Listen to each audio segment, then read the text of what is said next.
tema. Vamos ahora a recibir a nuestro primer invitado de esta mañana. Se trata del doctor Emilio Augusto Pastor, médico egresado de la Universidad Nacional de Rosario, especialista en clínica médica de la Universidad Nacional de Rosario, posgrado en tratamiento del dolor del Hospital Italiano de Buenos Aires, posgrado en tratamiento del dolor osteomioarticular, Hospital Italiano de Buenos Aires, docente de grado y posgrado, primera cátedra de clínica médica de la Universidad Nacional de Rosario, coordinador docente del curso de posgrado Evaluación y Tratamiento del Dolor, Hospital Italiano de Buenos Aires, docente del posgrado de dolor osteomioarticular del Hospital Italiano de Buenos Aires, entrenamiento completo en proloterapia de una asociación americana de ortopedia médica, y me va claro de qué se trata. Emilio Pastor, médico, está con nosotros. Bienvenido, Emilio, ¿cómo estás? Buen día. Buen día, gracias por la invitación. No, por favor. Aclaramos, entrenamiento completo en proloterapia. ¿Esto qué significa? Sí, proloterapia es el nombre de una terapia que se llama de proliferación. Ese es el nombre inicial que recibió esa técnica cuando se comenzó a hacer a mediados de 1950 en Estados Unidos, y actualmente está incluida dentro de las técnicas de inyecciones de regeneración junto a la técnica de plasma rico en plaquetas. La proloterapia en sí consiste en inyectar una sustancia irritante que genera un proceso de reparación en los tejidos.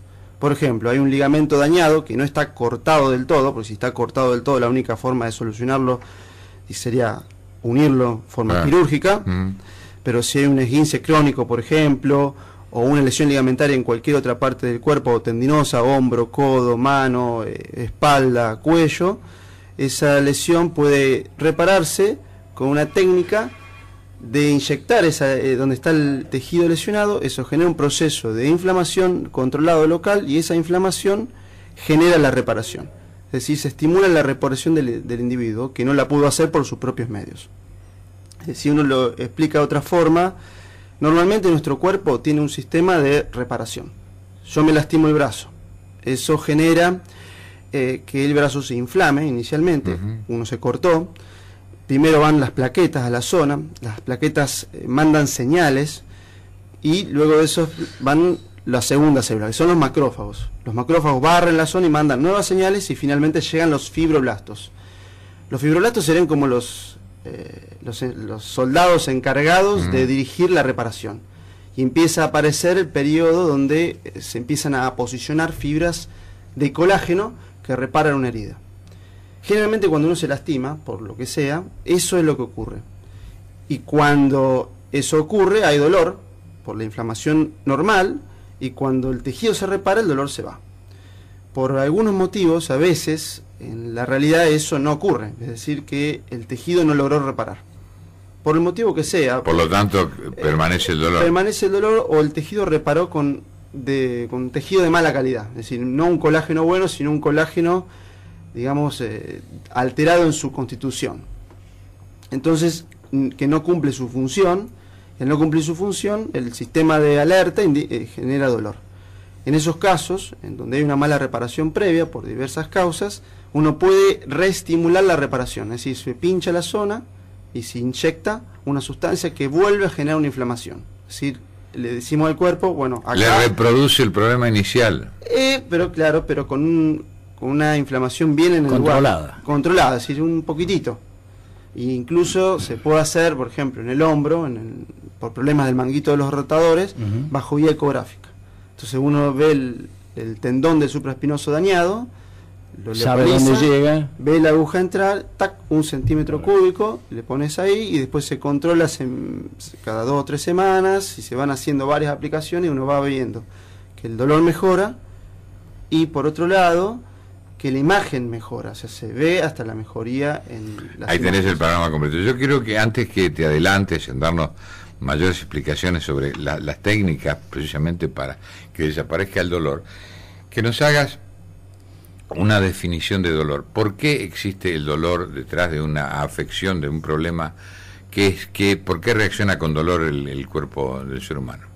Bueno, Hay una definición de la Sociedad Internacional para el Estudio del Dolor, que es la IASP, que habla de que es una experiencia sensorial y emocional desagradable, es decir, que el dolor es un fenómeno subjetivo, que generalmente está vinculado a una lesión que puede estar presente o que puede aparecer. Es un sistema de alerta. Es decir, la persona se lastima y le duele, eso genera una alerta y le indica al individuo que algo está funcionando mal.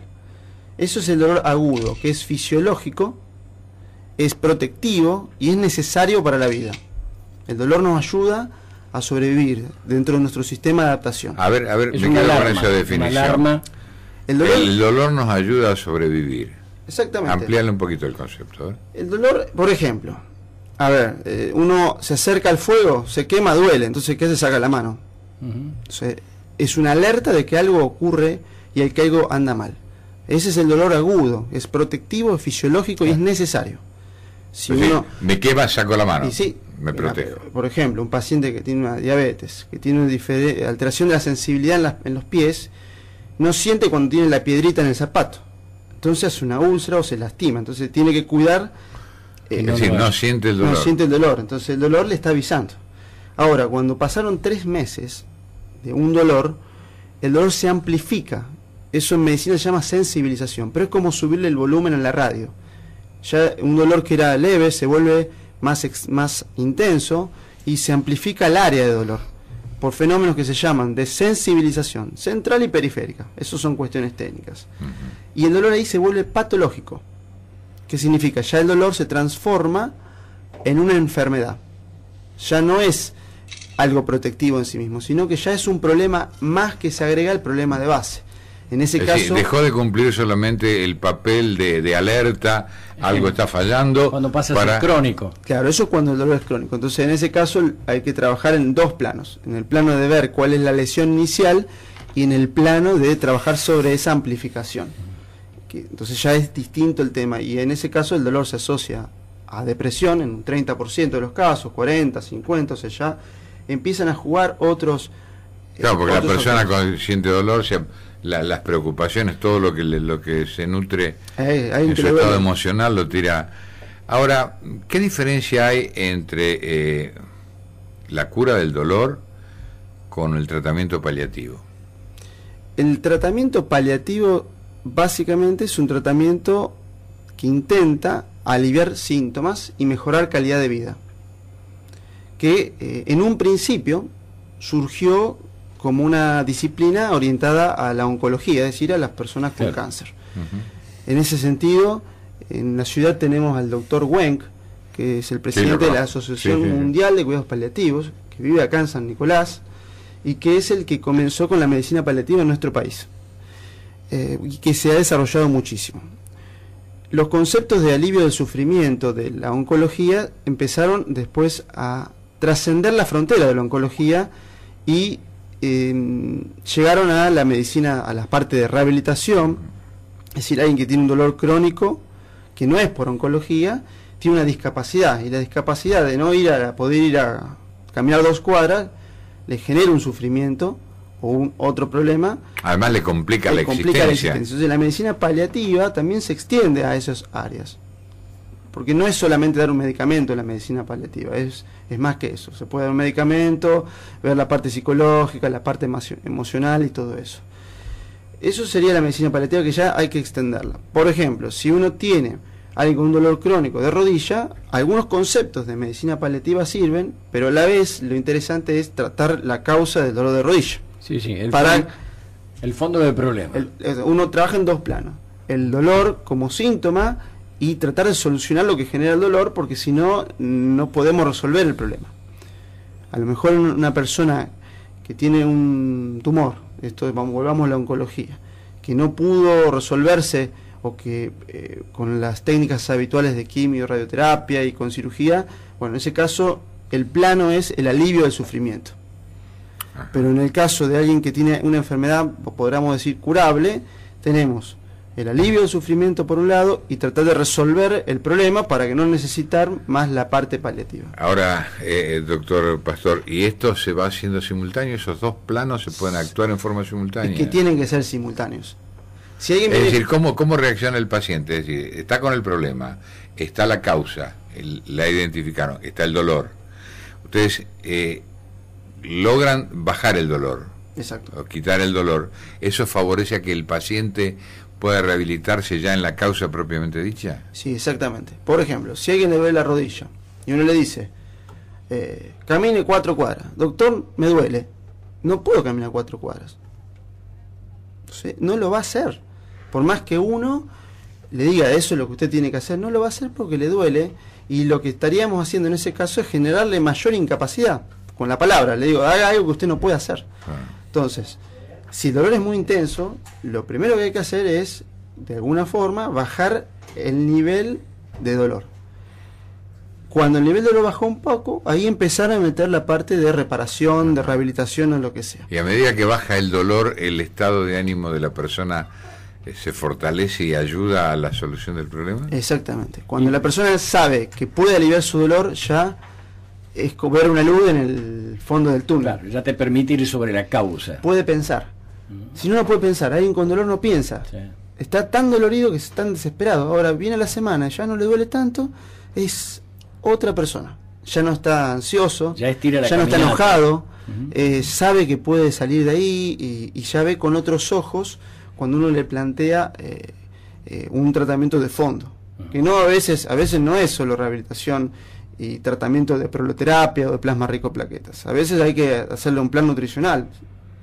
Pesa 100 también kilos. en eso. Y sí, Claro. pesa 100 kilos y le duele la rodilla. Es imposible hacerlo caminar. Le podemos hacer un plan de tratamiento de reparación del cartílago con proloterapia o plasma rico en plaquetas. Va a reparar, pero es como reparar un amortiguador en un camión cargado. El sobrepeso. El camión cargado va a hacer que se vuelva a romper el amortiguador, no porque no funciona el tratamiento. Funciona, lo que pasa es que vuelve a romperlo. No resiste.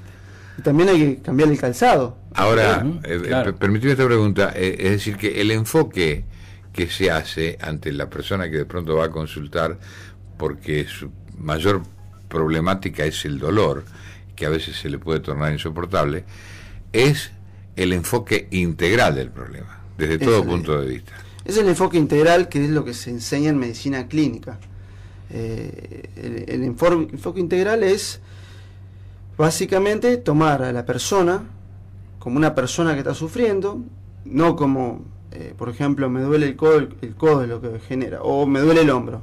El dolor de hombro no es el dolor del hombro. El dolor del hombro es la imposibilidad de levantar el brazo y agarrar algo que está en una repisa alta.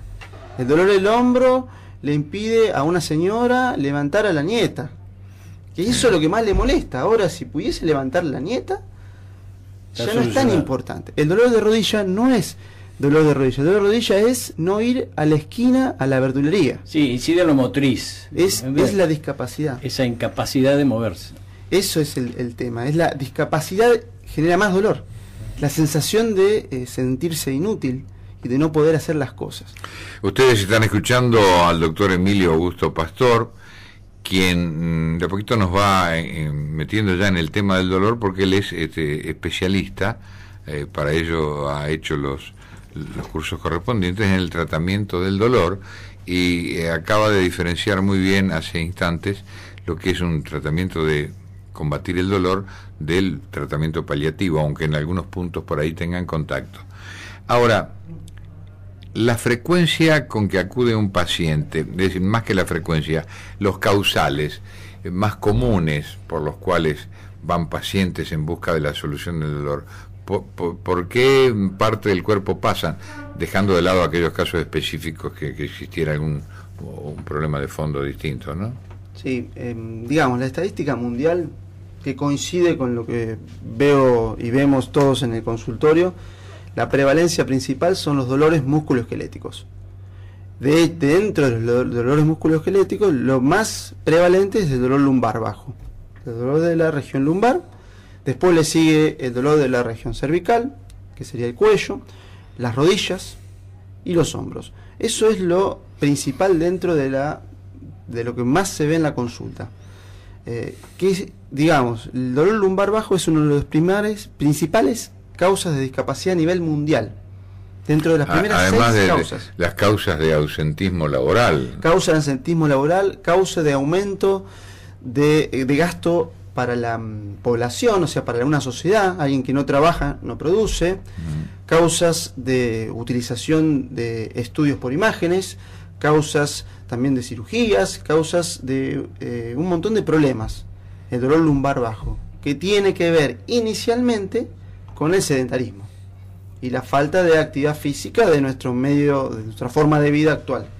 Eso sería la principal problema. Y eso arrastra la obesidad y una serie de problemas. Entonces, ¿no? claro, eso genera además obesidad, la obesidad genera lumbalgia, entonces está muy arraigado. Gran porcentaje de los pacientes que yo veo por dolor lumbar tienen también obesidad. Eso Ahora, si tuvieras más o menos una idea de un porcentaje de causas de dolor, fundamentalmente como vos citabas, rodillas o lumbar bajo, ¿cuántos de ellos, qué porcentaje de ellos están originados en el sobrepeso? ¿Qué porcentaje? Y no tengo la estadística. Pero aproximadamente, a vista de pájaro. Y calculemos que la mitad, podríamos decir que la mitad está asociado al sobrepeso, que no es lo mismo originado, es decir, que la persona, además del dolor, tiene sobrepeso. Sí, hay una gran variedad de causas. Claro. Generalmente hay variedad de causas. Por ejemplo, si tiene sobrepeso, pero tiene mucha masa muscular, usa un buen calzado, no es lo mismo que si tiene sobrepeso y no tiene masa muscular. Y está sedentariamente viviendo. Sedentario, o pisa mal, claro. Eso es un problema, o usa una alpargata. Las mujeres les gustan usar las chatitas en el verano, que no tienen ningún sistema de amortiguación, que no tienen un arco, entonces el pie prona significa que se vence hacia adentro, las rodillas se les doblan, hacen lo que se llama genuvalgo, pero bueno, para que la gente lo entienda bien, con la rodilla doblada, van caminando por la calle y uno dice, en cualquier momento se cae, y no es un accidente, es porque vienen tambaleando. Mal, y los zapatos de plataforma con un cierto riesgo, no solamente de apunamiento, ¿no? Y los zapatos altos, especialmente los tacos, si bien mejoran la figura, en la mujer llevan generalmente a problemas, por ejemplo, dolor lumbar bajo, por la hiperlordosis lumbar, que sería mayor curvadura lumbar, que sobrecarga los músculos de la parte posterior de la columna, que sería... el promedio de edades de gente que acude en busca de soluciones por dolor, ¿aumenta de acuerdo con la edad del paciente? Sí. ¿O está bastante repartido el tema? No, la mayoría de las personas que consulta por dolor es gente de mayor edad. Eso tiene que ver con primero la mayor longevidad de la gente, y segundo porque el sistema osteomiarticular de alguna forma se va desgastando con el tiempo, a la vez que también aumenta el sobrepeso. Sin embargo, también hay gente joven, por ejemplo deportistas que pueden consultar por una lesión crónica que no se repara del hombro o de la rodilla. Sí, muchos han tenido que abandonar la carrera muy temprano. Claro, por es terrible para un deportista no poder hacer su deporte. O sea, a lo mejor a la señora mayor le molesta no caminar 2 cuadras, pero a un maratonista que no puede correr 4 kilómetros es el mismo problema. O sea, es el mismo problema porque cada uno lo ve desde su punto de vista. Claro, y todo eso le va trayendo a su estado de ánimo un decaimiento tremendo, porque se siente frustrado, ¿no? No, aparte están ansiosos. Claro.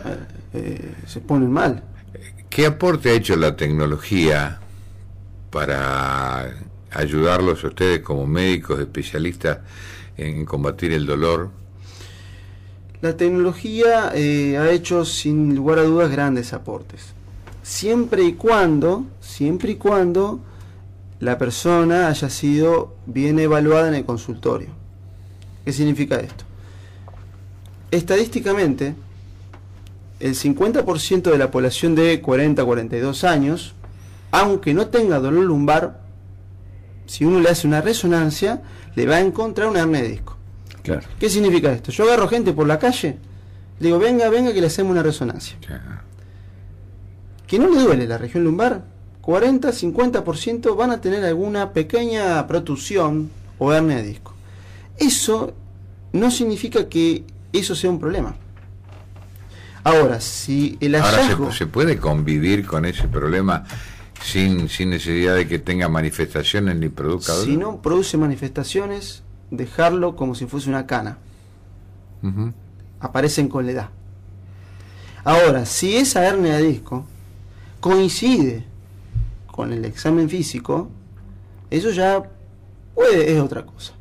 Y de hecho, la mayoría de las hernias de disco resuelven con tratamientos no quirúrgicos. Eso también hay que saberlo. Hay ciertas indicaciones que sí son para valorar por un cirujano y otras que no lo son. El mayor porcentaje es que no son. El mayor porcentaje es que no son para operar, y eso está bueno. Eso es una buena noticia cuando uno les dice eso a la gente.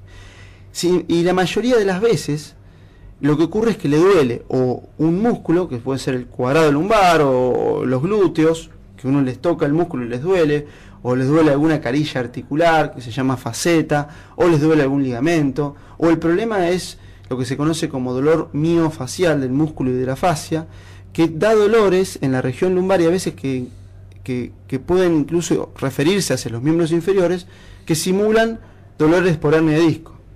Y son muchísimo más frecuentes estos, que son los musculares, que los otros. Ahora, la confusión a veces ocurre cuando justo a ese paciente le hacemos una resonancia y encontramos algo. Entonces ya después no se sabe si ese es el algo, si ese es el detonante o no. O no. Entonces, por eso la imagen bien orientada es buena, pero mal orientada puede ser perjudicial. Algo que es muy útil es la ecografía, para guiar procedimientos y para hacer diagnósticos, pero ninguna imagen hasta el momento puede resolver o diagnosticar el factor de perpetuación que le genera el dolor. La imagen puede ver una lesión estructural, pero no que lo originó, que generalmente está en la vida cotidiana. O una mala pisada, o estar mal sentado, o estar todo el día leyendo sin una buena posición. Posiciones incorrectas. Y tampoco dice si ese es el motivo del dolor. Tampoco. No dice. Ahí está hay la lesión, habilidad. pero... Hay una lesión, pero ese es el motivo del dolor. Bueno, ahí está la habilidad del médico. ¿Y qué hace el clínico en ese caso? Bueno, el especialista, digo. Primero, lo que hay que hacer es no solicitar estudios antes de revisar al paciente y revisarlo bien. Segundo, enseñarle a la gente que el diagnóstico tiene que ser primero de evaluación en el consultorio, que no le pidan al médico un estudio por imágenes en forma, yo quiero una resonancia, no pídale al médico que lo revise. Claro, que sea el clínico, ¿no? Pues no necesariamente que sea un clínico, yo soy clínico, pero a cualquier médico en sí.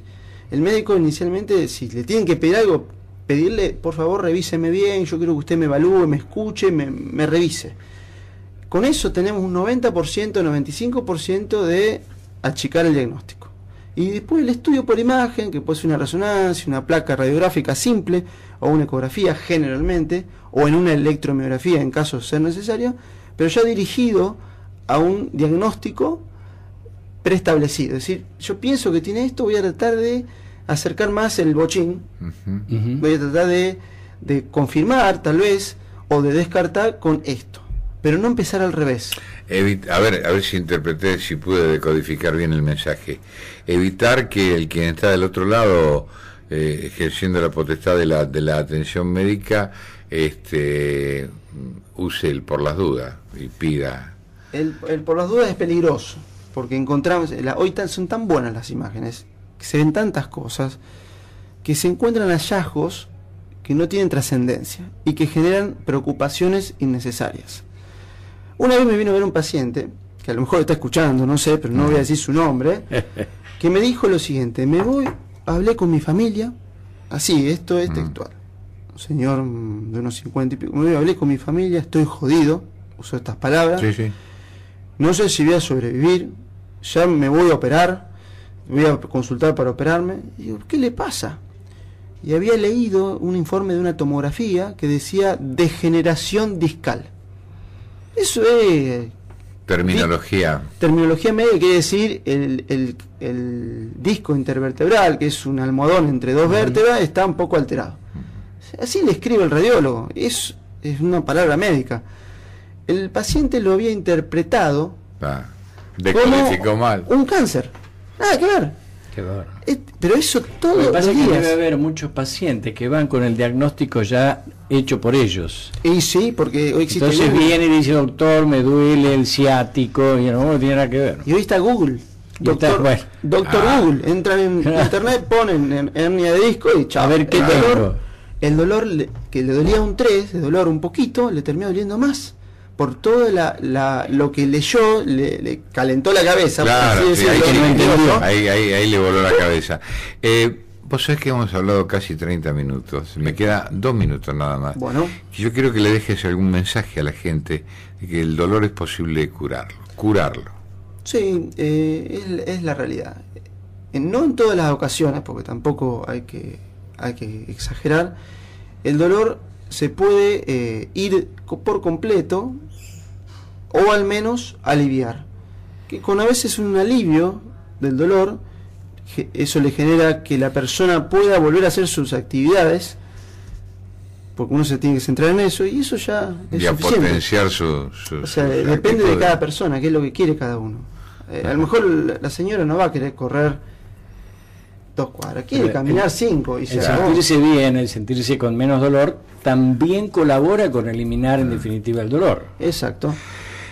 Se trata del doctor Emilio Pastor. ¿Dónde se te puede consultar? Sí, Alguien que tenga mi un consultorio está en calle Pellegrini 515.